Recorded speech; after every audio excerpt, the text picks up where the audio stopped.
ಮನೆಗೆ interior work ಮಾಡಿಸ್ಬೇಕಾದ್ರೆ ಅಂದರೆ wood work ಅಂದರೆ ನಿಮ್ಮ ಮನೆ ವಾರ್ಡ್ರೂಫ್ ಆಗ್ಬೋದು, ಟಿ ವಿ ಯೂನಿಟ್ ಆಗ್ಬೋದು, ಯಾವುದೇ ರೀತಿ ವುಡ್ ವರ್ಕ್ ಮಾಡಿಸ್ಬೇಕಾದ್ರೆ ನೀವು ಒಂದು ಪ್ಲೇವುಡ್ನ ಪರ್ಚೇಸ್ ಮಾಡಬೇಕಾಗುತ್ತೆ.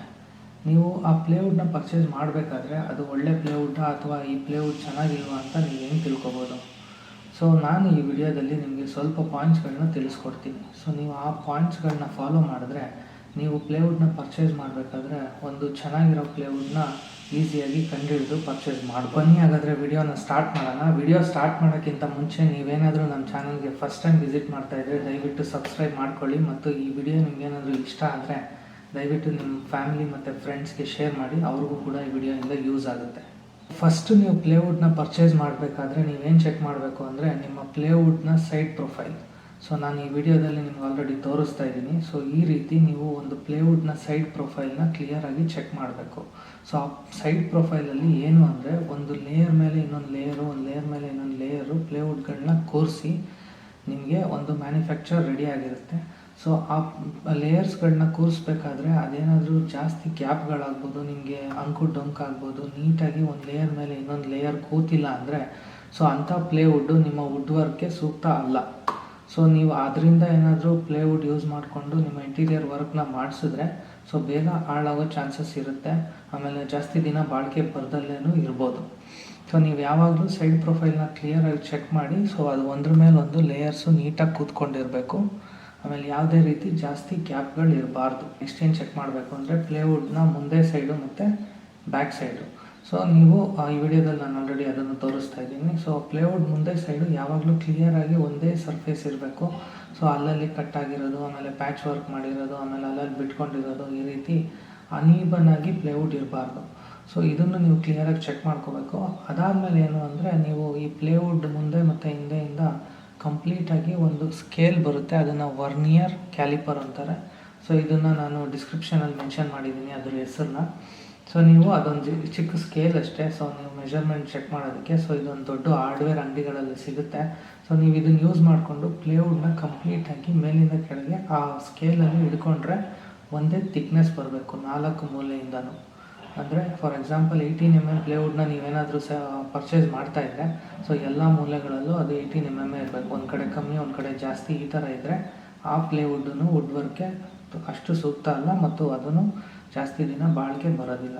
ನೆಕ್ಸ್ಟ್ ನೀವು ಒಂದು ಕಿಚನಲ್ಲಿ ಇಂಟೀರಿಯರ್ ವರ್ಕ್ ಮಾಡಿಸ್ಬೇಕಾದ್ರೆ ಅಂದರೆ ಒಂದು ಮಾಡ್ಯುಲರ್ ಕಿಚನ್ ರೆಡಿ ಮಾಡಿಸ್ಬೇಕಾದ್ರೆ ನೀವು ವಾಟರ್ ಪ್ರೂಫ್ ಪ್ಲೇವುಡ್ನ ಪರ್ಚೇಸ್ ಮಾಡಬೇಕಾಗುತ್ತೆ. ಸೊ ಅಂದರೆ ಒಂದು BWP ಪ್ಲೇವುಡ್ನ ಪರ್ಚೇಸ್ ಮಾಡ್ತೀರಾ. ಸೊ ಇದನ್ನು ಹೆಂಗೆ ನೀವು ಚೆನ್ನಾಗಿದೆಯಾ ಇಲ್ವಾ ಅಂತ ಕಂಡುಹಿಡಿಬೋದು ಅಂದರೆ ಬಾಯ್ಲಿಂಗ್ ಟೆಸ್ಟಿಂದ ಕಂಡುಹಿಡಿಬೋದು. ಅಂದರೆ ನೀವು ಪರ್ಚೇಸ್ ಮಾಡಬೇಕಾದ್ರೆ ನಿಮ್ಮ ಶಾಪ್ ಅವ್ರ ಹತ್ರ ಒಂದು ಸ್ಯಾಂಪಲ್ ಪ್ಲೇವುಡ್ ಚಿಕ್ಕದು ಪೀಸ್ ಸಿಗುತ್ತೆ. ಸೊ ಆ ಪೀಸ್ನ ನೀವು ತೊಗೊಂಡು ಬಂದು ಒಂದು ಕುಕ್ಕರಲ್ಲಿ ಹಾಕಿ 4ರಿಂದ 5 ಗ್ಲಾಸ್ ನೀರು ಹಾಕಿ ನೀವು ಒಂದು 5 ವಿಸಿಲ್ ಬರ್ಸ್ಬೇಕು.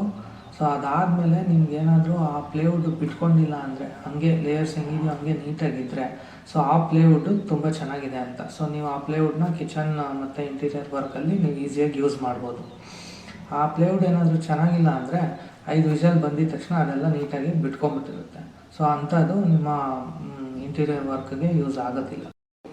ಈ ರೀತಿ ನೀವು ಒಂದು ಪ್ಲೇವುಡ್ನ ಚೆನ್ನಾಗಿದೆಯಾ ಇಲ್ವಾ ಅಂತ ಟೆಸ್ಟ್ ಮಾಡ್ಬೋದು. ಆದರೆ ನೀವೇನಾದರೂ ಒಂದು ಬ್ರ್ಯಾಂಡೆಡ್ ಪ್ಲೇವುಡ್ಡು ಅಥವಾ ಯಾವುದಾದ್ರೂ ಚೆನ್ನಾಗಿರೋ ಕಂಪನಿ ಪ್ಲೇವುಡ್ನ ಪರ್ಚೇಸ್ ಮಾಡಬೇಕು ಅಂದರೆ ಸೊ ಅದು ತುಂಬ ಒಳ್ಳೆ ಡಿಸಿಷನ್ ಆಗುತ್ತೆ. ಇಲ್ಲಿ ಏನು ಮಾಡಬೇಕು ಅಂದರೆ ನೀವು ಆ ಪ್ಲೇವುಡ್ ಪರ್ಚೇಸ್ ಮಾಡೋಕ್ಕಿಂತ ಮುಂಚೆ ಆ ಪ್ಲೇವುಡ್ ಮೇಲೆ ಒಂದು ISI ಮಾರ್ಕ್ ಇರುತ್ತೆ.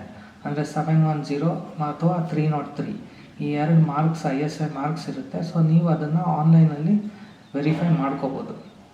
ಸೊ ಅದಾದಮೇಲೆ ಏನಂದರೆ ಒಂದೊಂದು ಸತಿ ಏನಾಗುತ್ತೆ ISI ಮಾರ್ಕೂ ಜೆನ್ಯೂನ್ ಅಂತ ನೀವು ಹೇಳೋದಕ್ಕೆ ಬರೋದಿಲ್ಲ. ಒಂದೊಂದು ಸತಿ ಅದರಲ್ಲೂ ಫ್ರಾಡ್ಸ್ ಇರುತ್ತೆ. ಸುಮ್ಮನೆ ISI ಮಾರ್ಕ್ ಅಂತ ಪ್ಲೇವುಡ್ ಮೇಲೆ ಮೆನ್ಷನ್ ಮಾಡಿರ್ತಾರೆ.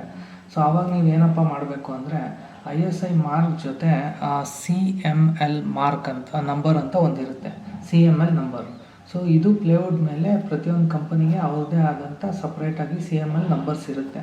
ಸೊ ನೀವು ಈ CML ನಂಬರ್ಸ್ನ ತಗೊಂಡು ನೀವು ಆನ್ಲೈನಲ್ಲಿ ಬ್ಯೂರೋ ಆಫ್ ಇಂಡಿಯನ್ ಸ್ಟ್ಯಾಂಡರ್ಡ್ಸ್ ಅನ್ನೋ ಪೋರ್ಟಲ್ಗೆ ಹೋಗಿ ಈ CML ನಂಬರ್ನ ಹಾಕಿದ್ರೆ ಸೊ ಪ್ಲೇವುಡ್ ಮ್ಯಾನುಫ್ಯಾಕ್ಚರರ್ ಡೀಟೇಲ್ಸ್ ಬರುತ್ತೆ. ಸೊ ಈ ರೀತಿ ಅವ್ರದ್ದು ಮ್ಯಾನುಫ್ಯಾಕ್ಚರರ್ ಡೀಟೇಲ್ಸ್ ಏನಾದರೂ ಬಂದರೆ ಅದು ISI ಮಾರ್ಕ್ ಜೆನ್ಯೂನ್ ಇದೆ ಅಂತ. ಅದೇನಾದರೂ ಅವ್ರದ್ದು ಮ್ಯಾನುಫ್ಯಾಕ್ಚರರ್ ಡೀಟೇಲ್ಸ್ ಬಂದಿಲ್ಲ ಅಂದರೆ ISI ಮಾರ್ಕ್ ಜೆನ್ಯೂನ್ ಇಲ್ಲ ಅಂತ. ಸೊ ನೀವು ಆ ಪ್ಲೇವುಡ್ನ ನಿಮ್ಮ ರಿಸ್ಕ್ ಮೇಲೆ ಪರ್ಚೇಸ್ ಮಾಡಬೇಕಾಗುತ್ತೆ. ಸೊ ಈ ರೀತಿ ನೀವು ಒಂದು ISI ಮಾರ್ಕ್ ಮುಖಾಂತರ ಯಾವ ಕಂಪನಿ ಚೆನ್ನಾಗಿದೆ ಅಂತಲೂ ನೀವು ಕಂಡುಹಿಡಿಬೋದು. ಸೊ ನಾನು ಸ್ಟಾರ್ಟಿಂಗಲ್ಲಿ ಹೇಳ್ದಂಗೆ ನೀವು ಪ್ಲೇವುಡ್ ಟೆಸ್ಟ್ ಮಾಡಬೇಕಾದ್ರೆ ಸೈಡ್ ಪ್ರೊಫೈಲ್ ಚೆಕ್ ಮಾಡ್ತೀರಲ್ವ, ಲೇಯರ್ಸು ನೀಟಾಗಿರಬೇಕು, ಒಂದ್ರ ಮೇಲೆ ಒಂದು ಕೂತ್ಕೊಂಡಿರಬಾರ್ದು, ಆ ಥರ ಕ್ಲಿಯರಾಗಿದ್ದರೆ ಒಳ್ಳೆ ಪ್ಲೇವುಡ್ ಅಂತ ಹೇಳಿದೆ. ಸೊ ಇದನ್ನು ಇನ್ನೊಂದು ರೀತಿಯೂ ನೀವು ಟೆಸ್ಟ್ ಮಾಡ್ಬೋದು. ಅಂದರೆ ಒಂದು ಮಳೆ ಸಹಾಯದಿಂದ ನೀವೇನು ಮಾಡ್ಬೋದು, ಆ ಪ್ಲೇವುಡ್ ಸೈಡ್ ಪ್ರೊಫೈಲ್ಗೆ ಮಳೆನ ಹೊಡೆದ್ರೆ ಒಳಗಡೆ ಹೋಗುತ್ತಲ್ವ, ಸೊ ಆ ಮಳೆ ನೀಟಾಗಿ ಕುತ್ಕೋಬೇಕು. ಅಂದರೆ ಗ್ಯಾಪ್ ಏನಾದರೂ ಜಾಸ್ತಿ ಇದ್ದರೆ ಆ ಮಳೆ ನೀಟಾಗಿ ಕುತ್ಕೊಳಲ್ಲ, ಆ ಪ್ಲೇವುಡಿಂದ ನೀಟಾಗಿ ಬಿಟ್ಕೊಂಡ್ಬಿಡುತ್ತೆ ಆಚೆ. ಸೊ ಅದೂ ಒಳ್ಳೆ ಪ್ಲೇವುಡ್ ಅಲ್ಲ ಅಂತ. ಸೊ ನೀವು ಮಳೆನ ಹೊಡೆದಿದ ತಕ್ಷಣ ಆ ಪ್ಲೇವುಡ್ ಯಾವುದೇ ರೀತಿ ಗ್ಯಾಪ್ ಇಲ್ದಲೇ ಇದ್ದರೆ ಆ ಮಳೆ ನೀಟಾಗಿ ಒಳಗಡೆ ಕುತ್ಕೊಂಡು ಫಿಕ್ಸ್ ಆಗುತ್ತೆ. ಸೊ ಆ ಥರ ಪ್ಲೇವುಡ್ ಸ್ಟ್ರಾಂಗ್ ಇದೆ ಅಂತ. ಅದು ಪ್ಲೇವುಡ್ಗಳು ನಿಮಗೆ ತುಂಬ ದಿನ ಬಾಳಿಕೆ ಬರುತ್ತೆ. ಸೊ ಇದೂ ಒಂದು ಟೆಸ್ಟನ್ನು ನೀವು ಮಾಡ್ಬೋದು. ಸೊ ನೋಡಿದ್ರಲ್ಲ ಸ್ನೇಹಿತರೆ, ನಾನು ನಿಮಗೆ ಒಂದು ಪ್ಲೇವುಡ್ನ ಯಾವ ರೀತಿ ನೀವು ಚೆಕ್ ಮಾಡಿ ತೊಗೊಳ್ಬೋದು ಒಂದು ಅಂಗಡಿಯಲ್ಲಿ ಪರ್ಚೇಸ್ ಮಾಡಬೇಕಾದ್ರೆ ಅಂತ ಈ ವಿಡಿಯೋದಲ್ಲಿ ಕ್ಲಿಯರಾಗಿ ತಿಳಿಸ್ಕೊಟ್ಟಿದ್ದೀನಿ. ಮತ್ತು ಇದು ನಿಮಗೆ ಯೂಸು ಆಗಿದೆ ಅಂತ ಅಂದ್ಕೊತೀನಿ. ಸೊ ನೆಕ್ಸ್ಟ್ ವಿಡಿಯೋದಲ್ಲಿ ನಾನು ಏನಂದರೆ ಮಾರ್ಕೆಟಲ್ಲಿ ಯಾವ್ಯಾವ ರೀತಿ ಪ್ಲೇವುಡ್ಗಳಿದ್ದಾವೆ, ಆಮೇಲೆ ಯಾವ್ಯಾವ ಪ್ಲೇವುಡ್ನ ಯಾವ್ಯಾವ ಕಡೆ ನೀವು ಯೂಸ್ ಮಾಡ್ಬೋದು, ಯೂಸ್ ಮಾಡಿದ್ರೆ ನಿಮಗೆ ಅದು ಯಾವ ರೀತಿ ಹೆಲ್ಪ್ ಆಗುತ್ತೆ ಅಂತ ಕ್ಲಿಯರಾಗಿ ತಿಳಿಸ್ಕೊಡ್ತೀನಿ. ಸೊ ಅದಕ್ಕೆ ನೀವೇನು ಮಾಡಬೇಕು ಅಂದರೆ ನನ್ನ ಚಾನಲ್ಗೆ ಸಬ್ಸ್ಕ್ರೈಬ್ ಮಾಡಿಕೊಂಡ್ರೆ ಸೊ ನಾನು ವಿಡಿಯೋ ಅಪ್ಲೋಡ್ ಮಾಡಿದ ತಕ್ಷಣ ನಿಮಗೆ ಅದು ನೋಟಿಫಿಕೇಷನ್ ಬರುತ್ತೆ. ಸೊ ಈ ವಿಡಿಯೋ ನಿಮಗೆ ತುಂಬ ನೀಟಾಗಿ ಹೆಲ್ಪ್ ಆಯಿತು ಅಂದ್ಕೊತೀನಿ. ಮತ್ತೆ ನಾವು ನೆಕ್ಸ್ಟ್ ವಿಡಿಯೋದಲ್ಲಿ ಸಿಗೋಣ. ಅಲ್ಲಿವರೆಗೂ ಸಿ ಯು. Thank you.